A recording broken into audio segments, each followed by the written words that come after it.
Hello and welcome to Do It Yourself Musician. Today we're going to take a look at one of my very favoriteest guitar effects pedals. This is the BYOC VB2 Vibrato, or to be more specific, this is the BYOC Vibrato version of the VB2. This is the build your own clone kit. I bought this about 2 years ago, built it up myself. It's been a fantastic pedal. I love the VB2 Vibrato effect. This would be one of the pedals that I will never ever take off of my board. I know, never say never, but man, you'd be hard pressed to not have me using this thing. I mean, it's just the coolest thing to just add that detuning. I always use it in the unlatched mode, which on this switch would be down, so you get vibrato whenever you step on this switch. It's just momentary vibrato. You know, you could just add it on lines or the tail end of chords, or just whenever you need a little wiggle, just step on the wiggle switch right there. It's just a fantastic pedal and I love the effect. One of my favorite guitar players of all time, Jim Mogini from Midnight Oil, uses the VB2 Vibrato effect all over their music, especially the stuff in the early 80s. It's fantastic. I just love that effect. And the BYOC clone of the VB2 has it. And I say that because there really aren't many versions of the VB2. You've got the original BYOC VB2, which is a pitch vibrato. It's not tremolo, it's a pitch vibrato. You have this BYOC clone of the VB2, and you have the Behringer vibrato, the little green plastic pedal that's also a clone of the VB2. And as far as I know, that's it for VB2s. There are some other pedals that do pitch vibratos, but they are not clones of this. They don't do what this does. A lot of people recommend the BBE, I think it's the Mindbender. That's a cool pedal, but it ain't got what this pedal has. I mean, the VB2, it does pitch vibrato, but it has some thing in there where it's like a slight doubling chorusing thing. It's just magic, man. It's really cool. This pedal has it in spades. You've got to get one of those three pedals to get it. The original VB2 BYOC Vibratos are now $250 and up. They're worth that price for sure. I, however, hadn't paid it. I went with one of these, mostly because I wanted to build a pedal too. And I think these run about $150 as a kit, which is well worth it still. Took me about 2 hours to build this thing from scratch. You can buy it pre-built from some places, and I don't know what it costs then, maybe 200 something. But it's super cool pedal. I'm showing you this one today, unfortunately, because it broke. I've had it for 2 years and something's wrong with it. I plugged it in today and it just makes a really loud hum. That's all it does, just screaming loud hum. I'm not even going to show you that hum because I'm afraid it's going to damage the speakers in my amp. From my experience, I'm thinking it's a ground wire that's come loose in there. Something's come loose is what I'm thinking. Hopefully that's all it is.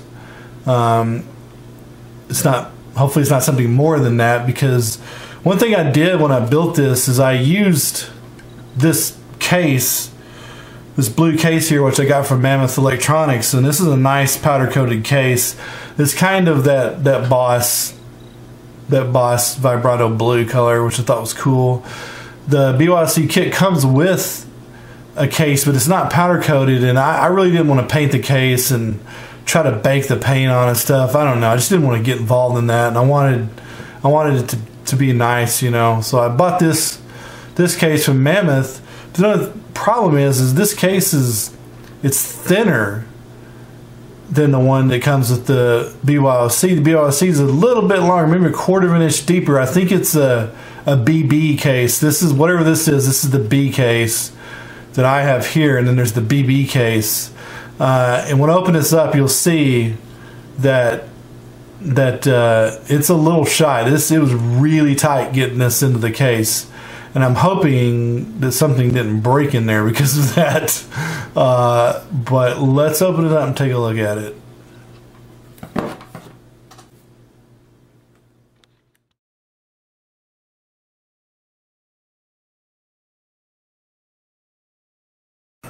So that's the inside of it right there. Check that out. It's pretty cool. It's not a super hard build, though they do consider this an advanced kit, I think. I've been soldering for a long time, so it wasn't any problem for me. If you ever soldered one of these, if you've ever done one of these foot switches like this, then you can do this whole kit. That's probably the trickiest part right there, actually, is doing that little foot switch, and I didn't do perfect. I mean, you know, it's alright though. It's pretty good, I think. But you can also see, if you look really close, those capacitors stick up out of the case. That's what I'm saying. Like, this case is really too tight for this thing. But I crammed it in there. I went to town. Look what I did. You can see on here that where the capacitors are bumping this thing. And what I did was I ground out around these capacitors with the drill press, and I just ground out a little room for them to go. But still, it was still touching, so I put some E-tape on there to try to insulate it a little bit.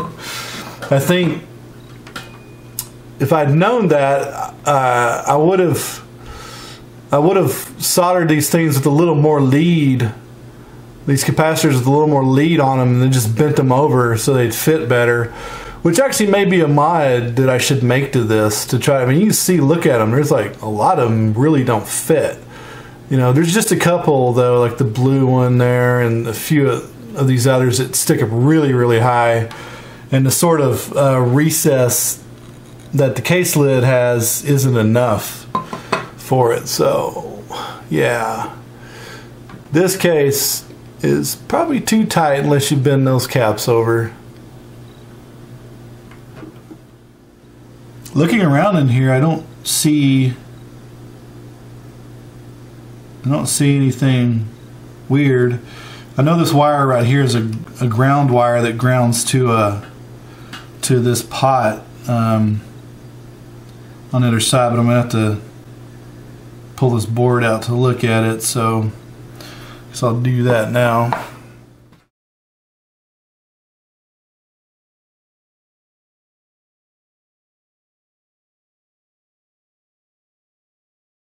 And now this board should lift out of here. We'll see what we can see here. I mean, the soldering on the foot switches look good, and all the soldering to the pots looks good. Let's check this ground wire to this pot here. Oh yeah, that's still attached really, really well. Oh wait, that doesn't look right. All right. I think I might have found out what's wrong with this. The main integrated circuit that drives this pedal, it's hard to see. It's really hard. So if I can get that up and show you, it's this IC right here. It's an inline IC, and that thing is not seated. It looks bent over a little bit. It looks like it's fallen out and bent over a bit, which is odd because the pedal faces that way. It faces down on it, so I don't know. I want to see if it'll go down in there anymore. Oh yeah, that's out of there. That's not even in the freaking circuit. Really? Not even in there anymore. Oh, shoot. Well, I just bent it over. Great. Alright, I'm going to stop the camera and try to fix this thing right. Jesus. Alright, well I pulled that integrated circuit out of there. This inline package. It's a BA6110, and I unfortunately stupidly bent the dang pins over when I was trying to force it back into the socket. So give me a second, I'll try to straighten these out and get it back in there. Jeez. Okay, well I got them bent back pretty straight. Let me try to stick it in there and see if I can still get the pedal to work.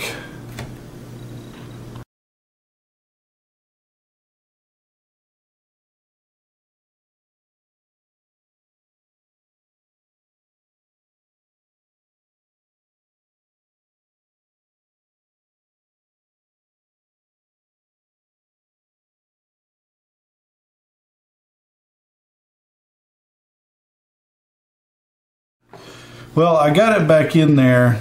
That's really difficult. That was really difficult to get that back in there. And it is a little crooked, but I'm not going to touch it anymore. I've already touched it way too much. Hopefully I didn't kill it, but I can't really get this board out unless I desolder the leads to this DC connector. These DC connectors are cool because they fit flush, but they suck because you gotta solder them in basically. So if you ever want to take your board out, you have to desolder this thing. It's better to use the one that stick through with a nut. I mean, just they don't look as good, but geez, to save yourself some time if you ever need to fix it. I don't know. Let me put this back together and we'll go test and see if it works. Fingers crossed.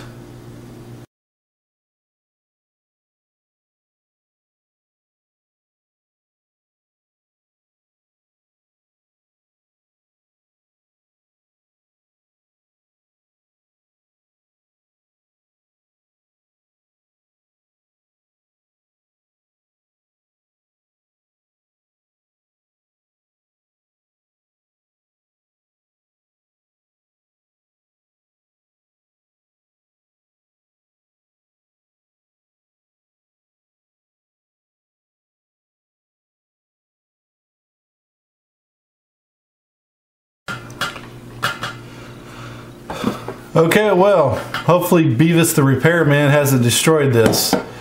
Let's go check it out.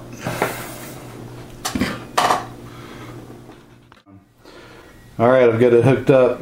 I'm going to switch the amp on and see what happens. Hopefully there's no noise. There's the amp.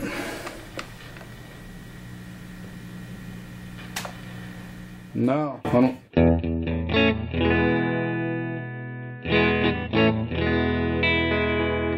Well, that's a good sign. No noise. It's switching on.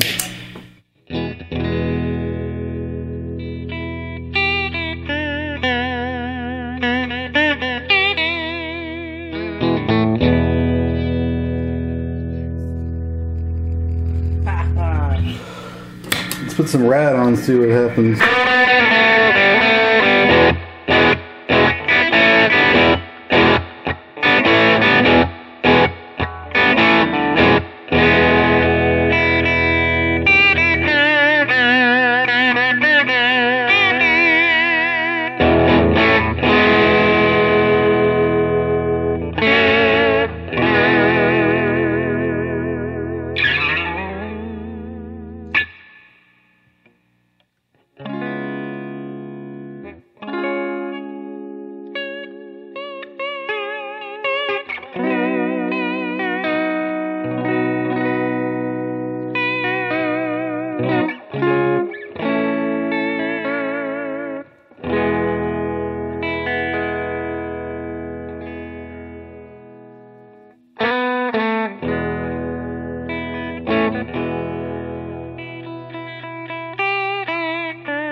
Alright, I'd say that was fixed.